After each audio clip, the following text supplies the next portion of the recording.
Muito obrigado, Sr. Presidente, Sr. Ministro, Sr. Secretário de Estado, obviamente para os cumprimentar em primeiro lugar e começar por dizer que, enfim, não perderei muito tempo em sublinhar aquilo que é uma evidência, que é uma constância da parte do CDS, que é a valorização do papel das Forças Armadas, das funções que desempenham, a importância para nós que elas têm enquanto uma das instituições de referência e umas instituições basilares da nossa sociedade e sublinhar também, à medida também, à semelhança daquilo que aqui já foi feito, a relevância que elas têm, por um lado, no papel que Portugal desempenha do ponto de vista inclusivamente internacional, nas inúmeras missões que desempenham e onde, de resto, as Forças Armadas portuguesas se destacam normalmente pela sua competência, pelo seu profissionalismo e, por vezes, inclusivamente e felizmente, pelo seu brilhantismo,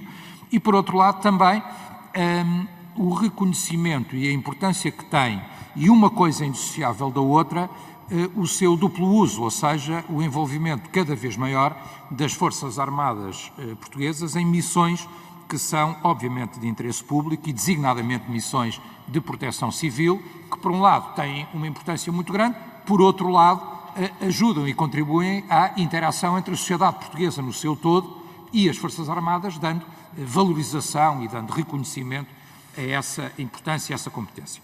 É evidente que isto leva-me a uma preocupação, que já aqui foi expressa e que eu gostaria de sublinhar.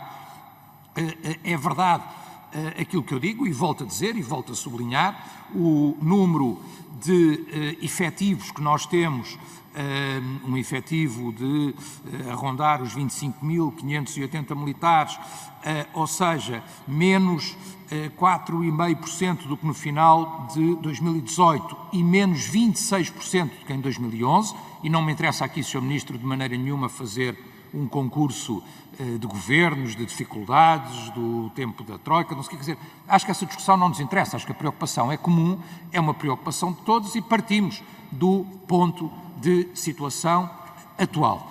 E esta é, obviamente, uma preocupação que Vossa Excelência também tem, seguramente, e que, de resto, não esconde. Ainda hoje o Sr. Ministro, de alguma forma, e utilizando até um meio bastante popular, uma vez que é via Correio da Manhã, dá-nos notícia de um conjunto de preocupações e que estão em estudo contratos até 18 anos, uma tentativa de atratividade, de permanência, de profissionalização. O que eu lhe pedi, obviamente, nesta matéria, Sr. Ministro, é, presumindo e até lendo o jornal, que esta preocupação é comum, se o Sr. Ministro pudesse concretizar-nos ou desenvolver-nos ou dizer-nos exatamente, mais detalhadamente, e para este orçamento já, o que é que poderá ser feito, não querendo desvalorizar, obviamente, a existência de grupos de trabalho, como aqui nos é dito no Correio da Manhã de hoje, ou de formas de estudo, tentarmos ser objetivos, porque, efetivamente, é uma questão que merece resposta, que merece preocupação, e não estou com isto a duvidar minimamente que essa preocupação não seja a sua e que não esteja interessado em encontrar soluções para essa mesma solução.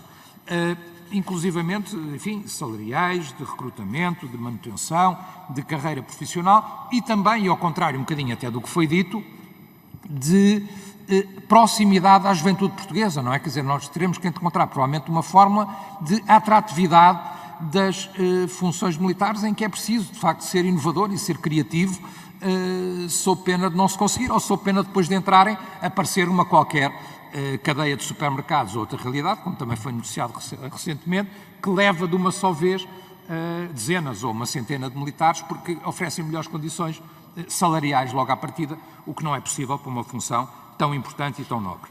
Outra questão que é da maior importância, e que é da maior importância para nós também, e que já aqui foi de alguma medida perguntada, mas eu gostaria também de voltar a ela e de ser um pouco, de pedir que fosse um pouco mais concreto, é a questão dos combatentes e, designadamente, dos ex-combatentes. Para lhe perguntar, Sr. Ministro, enfim, conhecemos a intenção do Governo, conhecemos a disponibilidade do Governo, o CDS, de resto, lamentou que na legislatura anterior, naquela fase final, um projeto e o Estatuto dos Ex-Combatentes, que estava em cima da mesa e que estava para ser aprovado, tivesse sido retirado. Reapresentámos agora esse Estatuto. Tivemos, obviamente, a disponibilidade, como é evidente, não queremos nem temos a pretensão de ser uma solução única, de aguardar que o Governo apresente. O projeto baixou à Comissão respectiva, aguardando, obviamente, que possamos juntar e fazer essa discussão. A pergunta, obviamente, é se esse estatuto vai ser finalmente aprovado e se teremos já o reflexo orçamental dessa mesma possível, e espero eu que viável e verdadeira, aprovação do Estatuto do Ex-Combatente, que é uma medida de elementar justiça para aqueles que serviram o país e para aqueles que serviram o país em zonas de risco, em zonas de dificuldade e em combate, inclusivamente, e que merecem, obviamente, esse reconhecimento e essa justiça.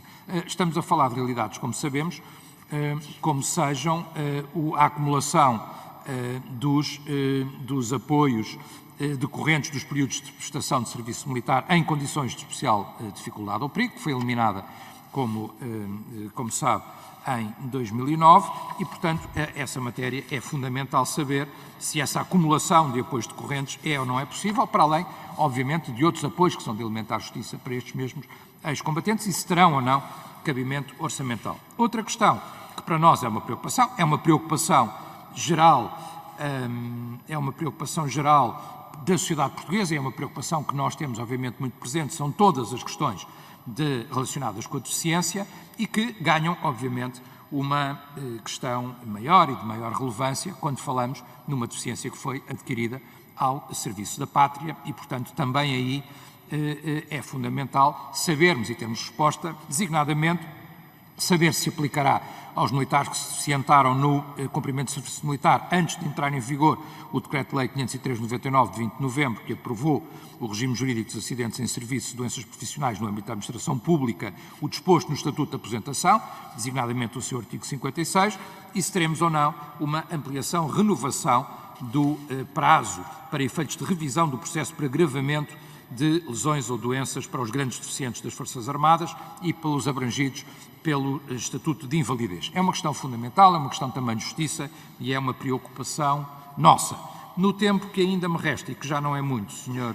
Ministro, nesta primeira ronda, perguntar-lhe ainda por uma questão que o CDS aqui trouxe já nesta legislatura, que é a contabilização da avaliação obtida pelos militares nos anos em que desempenharam funções nas Forças Armadas, aqueles que depois vieram a ter o seu ingresso na administração pública. Foi uma questão que já foi discutida antes. O CDS apresentou aqui um projeto de resolução. O projeto de resolução foi aprovado pela Câmara. A questão é saber se terá ou não continuidade ou se ficaremos, o que eu espero que não aconteça, como noutras circunstâncias, numa mera resolução da Assembleia que depois não terá concretização em concreto. Última questão mesmo, em 3 segundos, surpreender-me com o fim da exceção ao princípio da onerosidade dos imóveis afetos às Forças Armadas, não porque o princípio não seja questionável do ponto de vista fiscal, é obviamente questionável este princípio da não onerosidade, mas ser só para os afetos às Forças Armadas é que nos surpreende e, portanto, ter a leitura de Vossa Excelência e do Governo sobre essa matéria. Terminei mesmo, Sr. Presidente. Muito obrigado. Sr. Deputado, muito obrigado.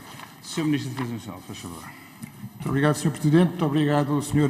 Deputado Telmo Correia. Irei comentar vários dos pontos que mencionou e pedirei também à Sra. Secretária de Estado que comente um par de outros pontos que referiu agora mais próximo do fim da sua intervenção.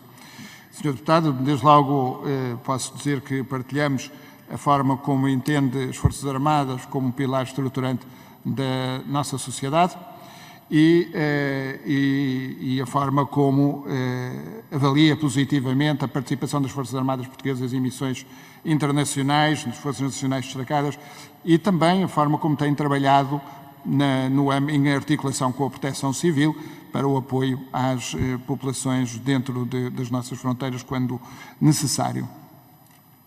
No que diz respeito aos efetivos, o Sr. Deputado pede algumas indicações concretas. É uma matéria complexa, eu não me canso de o dizer, na medida em que não podemos resumir a uma fórmula simples de 2 ou 3 frases um trabalho que é multifacetado. De qualquer maneira, não quero deixar de referir que temos de trabalhar, sobretudo, em meu entender, na formação.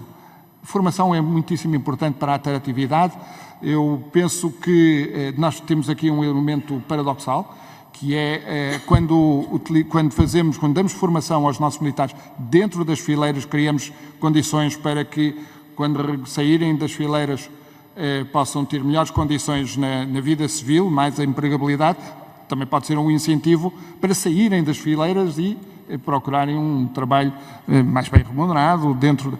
Mas não podemos ter medo dessa realidade, desse paradoxo. É muitíssimo importante apostar na formação ao longo da carreira dos militares, quer seja do quadro permanente, quer seja dos que prestam serviço durante um período mais curto, e esse será um elemento muito importante que estamos agora a trabalhar com os ramos e que precisa de, em cada caso, uma atenção particular. Por isso estamos a criar uma figura do gestor de carreira, para que cada militar tenha alguém que olhe para aquilo que é o seu progresso no período de serviço militar e para as oportunidades que possa ter depois ao sair das Forças Armadas. Há um problema também de desconhecimento da nossa sociedade. Depois do fim do serviço militar obrigatório, nós temos muitos jovens que crescem sem qualquer tipo de contacto com as nossas Forças Armadas. É muito importante que tenham mais contacto com as Forças Armadas, é muito importante que haja, e aqui digamos que o sentido tem de ser bionívoco. As próprias Forças Armadas abriram-se muito ao longo dos últimos anos, têm ainda mais trabalho a fazer nesse domínio e temos que criar condições para que cheguem mais facilmente aos nossos jovens. É por isso que eu não comentei quando interveio o Sr. Deputado João Vasconcelos, mas faço agora, sobre o Dia de Defesa Nacional. O Dia de Defesa Nacional não é um momento de recrutamento. O Dia de Defesa Nacional é um momento de educação cívica, é um momento em que, enfim, é um dia na vida de um jovem de 18 anos, ele ou ela tem acesso àquilo que se faz nas Forças Armadas, tem alguma exposição à realidade das Forças Armadas. Depois disso, em outros âmbitos, temos de trabalhar a questão de despertar as vocações.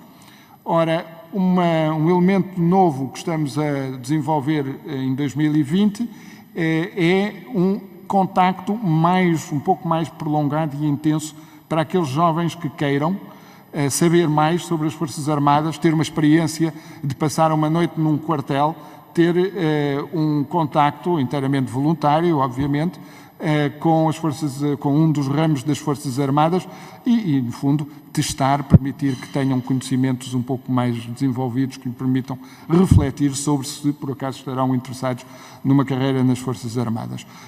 Mas o trabalho de contacto entre a sociedade e as Forças Armadas tem muitas dimensões e isso está a ser trabalhado no âmbito do plano de profissionalização e no âmbito do meu contacto cotidiano com os chefes militares. O Sr. Deputado perguntou sobre o Estatuto dos ex-combatentes. Compete à Assembleia da República, naturalmente, e o Governo estará muito presente, muito ativo, muito motivado e mobilizado para trabalhar com a Assembleia da República no desenvolvimento de um Estatuto de Combatente. Também gostaria que tivesse sido na anterior legislatura, mas pode haver vantagem. Haverá seguramente vantagem em fazê-lo agora. Eu creio que o Estatuto do Combatente que poderemos aprovar este ano aqui na Assembleia da República será um Estatuto de Combatente reforçado, mais sólido, mais profundo do que estava em cima da mesa anteriormente. Se terá reflexo orçamental, terá com certeza a partir do momento em que é aprovado. Nós não conhecemos o conteúdo exato daquilo que poderá vir a ser aprovado pela Assembleia da República, mas, e por isso, o grosso do reflexo orçamental será em 2021 e nos anos subsequentes. Contudo, dentro daquilo que for possível no âmbito da gestão flexível, procuraremos acomodar consequências orçamentais de um Estatuto de Combatentes a aprovar este ano, já no orçamento deste ano. E isso diz respeito também à atualização de subsídios que referiu. Naturalmente que tem de haver as condições jurídicas apropriadas para que assim seja. Sobre a onerosidade, antes de deixar, infelizmente, demasiado pouco tempo à minha Secretária de Estado para responder a outras questões, sobre a onerosidade, apenas para dizer que a onerosidade é devidamente recompensada pelo Ministério das Finanças, ou seja, tudo aquilo que o Ministério da Defesa Nacional tem de pagar em termos de onerosidade tem como contrapartida o reforço pelo Ministério das Finanças. Portanto, o impacto orçamental é neutro e não penaliza o exercício orçamental das Forças Armadas. Muito obrigado, Sr. Ministro. Quero dar a palavra à Sra. Secretária de Estado. Eu chamava a atenção do tempo, está bem, Sr. Secretário de Estado? Depois poderá, seguramente, numa próxima ronda, ter a oportunidade de esclarecer mais Muito obrigada, Sr. Presidente. melhor os aspectos que... Aproveitava para saudar o Sr. Presidente, os Srs. Deputados, a Associação dos Deficientes das Forças Armadas aqui presente, as associações militares, com quem tenho, aliás, reuniões agendadas muito brevemente, e também os senhores funcionários desta Casa que ajudam a levar a bom porto estes trabalhos. Respondendo mais diretamente ao senhor deputado Telmo Correia, vou centrar, uma vez que o senhor Ministro já fez referência ao Estatuto e podemos conversar de novo sobre isso, relativamente aos deficientes das Forças Armadas. Aliás, já reuni com a Associação algumas vezes e essa é uma preocupação que eu tenho. E quanto à pergunta que faz relativamente à aplicação do regime do Estatuto, quando a lesão seja anterior, isso vem na nossa proposta e isso é uma coisa que eu considero absolutamente prioritária e eu penso que estamos todos de acordo com isto. Não é possível não estar de acordo com isto.